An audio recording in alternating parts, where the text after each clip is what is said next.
पाकिस्तान तेव्हा घाबरला ज्या वेळेला विंग कमांडर त्या महिला आपल्या कुरेशी बाई, काय नाव त्यांचं, सोफिया कुरेशी, आणि दुसऱ्या कोणत्या, हा? सिंग काहीतरी आहे, दुसऱ्या दोन भगिनी, सिंदूर नावाचं ऑपरेशन, कारण कुंकू पुसलं होतं अनेकांचं, त्या महिलांनी देखत त्यांच्या पतींना गोळ्या घातल्या. आणि मग विचारधारा कशी आहे पहा, सगळं आखताना किती सुंदर आखलंय. आमचं कुंकू पुसलं ना, आम्ही या युद्धाला नावच देतो कुंकू. हे कुंकुवासाठी युद्ध आहे. आमच्या भगिनींच्या माथ्यावरचं कुंकू पुसलं तुम्ही, 27-28 माणसं मारली, आम्ही त्याचा बदला घेतला, सिंदूर नाव दिलं.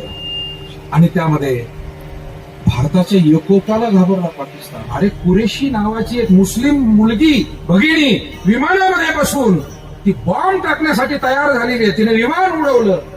पाकिस्तान म्हणला आपले चाळे चालणार नाही. भारतामध्ये हिंदू मुस्लिम सर्व जाती धर्माचे लोक भारतासाठी एकत्र आहेत, आजही एकत्र आहे, आपण किती काड्या केल्या तरी.